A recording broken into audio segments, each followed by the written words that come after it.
Ça y est, on a une date pour le nouveau Mignola en France chez Delcourt. Vous le savez, Thierry Mornay avait teasé le fait que le nouveau Mignola, qui s'appelle en version originale Bowling with Corpses, faire du bowling avec des cadavres, avec des corps, eh bien, allait sortir en 2025 en France. Il est sorti en janvier 2025 aux États-Unis chez Dark Horse. Phénomène, carton total, sold out le premier jour. Il a fallu attendre des semaines pour qu'il soit à nouveau disponible pour un second tirage. Ceci est un second tirage et donc ça a été véritablement un raz-de-marée pour la nouvelle création de Mike Mignola, qui n'est pas évidemment un comics issu de l'univers Hellboy, mais qui est un comics qui est une création originale. Ça s'appelle les Strange Tales of the Lands Unknown, des contes étranges, des contrées qu'on ne connaît pas, des contrées inconnues, et ce sont des fables, ce sont des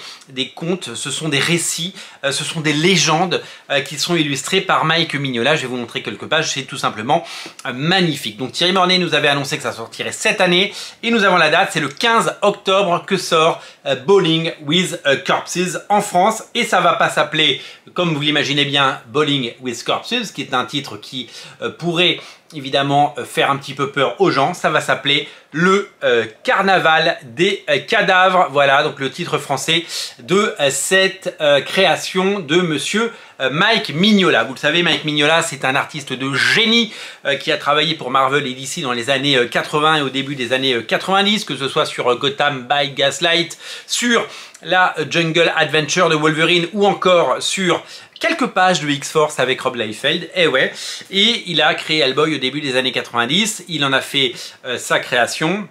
Il a fait des choses magnifiques. Hellboy, c'est vraiment génial, avec comme point d'orgue Hellboy in Hell, qui est un chef-d'œuvre absolu, où Mike Mignola arrive au sommet de son art. C'est exceptionnellement beau. Il a scénarisé également énormément de comics, notamment le fabuleux, et ça je vous le recommande, Lord Baltimore. Lisez les deux intégrales Lord Baltimore, c'est exceptionnel.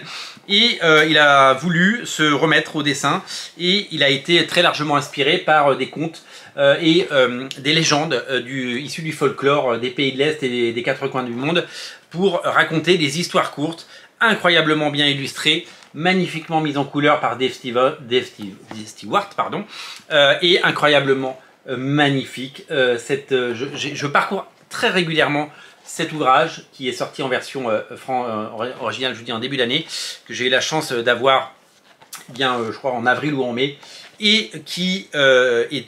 Regardez-moi ça, non mais regardez-moi ça, regardez, je vous montre un petit peu, on prend le temps, c'est incroyablement beau et c'est magnifique, c'est vraiment de toute beauté. Donc on a une date, ça y est, on a une date pour la version française, le 15 octobre, donc ça va s'appeler le Carnaval des cadavres, juste avant Halloween évidemment, et donc comme on sait que maintenant il y a un tome 2 qui arrive en février 2026 en version originale, on sait qu'on peut imaginer que le tome 2, même qui sera bien différent parce que ce sera d'autres histoires, arrivera en octobre 2026 en France. Donc le rendez-vous est pris et on a hâte de découvrir l'ouvrage. Est-ce que ce sera un format comics ou est-ce que ce sera un format agrandi? Eh bien ça, on le découvrira dans les prochaines semaines et dans les prochains mois. En tout cas, on se réjouit du grand retour de Mignola en France. Et en fait, je peux comprendre que Mike Mignola, d'abord, évidemment, ça ne plaît pas à tout le monde, même si moi je trouve que c'est un des plus grands artistes de l'univers. Je vous invite vraiment à découvrir, à plonger dans son œuvre, parce que c'est quelque chose d'incroyable.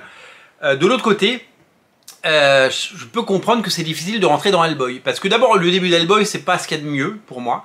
Hellboy, ça devient très très bien après. C'est très compliqué d'entrer dans Hellboy parce qu'il y a beaucoup de choses à lire, c'est un investissement, etc. C'est pour ça que souvent, je vous invite à entrer par Mike Mignola à travers Lord Baltimore, parce que c'est deux omnibus, ok, c'est 50 balles, c'est 2 fois 50 balles, ça fait 100 balles, c'est beaucoup d'argent, mais Lord Baltimore, c'est peut-être sa création qui est très éloignée d'Hellboy, mais la plus intelligible, et moi je trouve que scénaristiquement, Lord Baltimore, c'est exceptionnel, et puis le dessin de Ben Stenbeck est fabuleux. Mais avec le Carnaval des cadavres, donc Bowling with Corpses, qui arrive en version française le 15 octobre, je pense que certains d'entre vous vont pouvoir le découvrir. Je souhaite, c'est un vœu, que ce soit un grand format et j'espère que ce bouquin va toucher un très large public parce que Mignola, ça touche un public de fidèles, mais j'aimerais que Mignola, ça touche beaucoup de gens parce que quand vous allez découvrir Mignola, vous allez, comme moi, être totalement addict de ces choses-là et je pense que vous allez vous régaler. Donc voilà, ça s'appelle le Carnaval des cadavres et ça sort le 15 octobre 2025 chez Delcourt. On en reparlera quand on l'aura. En tout cas, ça c'est disponible en VO si vous ne voulez pas attendre, comme moi j'ai pas pu attendre. C'est une merveille, c'est une beauté et c'est disponible très vite. Abonnez-vous à Radio Comics, bien sûr, pour ne rien rater. Vous êtes très nombreux et vous êtes formidables. Merci à tous ceux qui font vivre cette chaîne au quotidien. Abonnez-vous et surtout, vive les comics. Bye bye.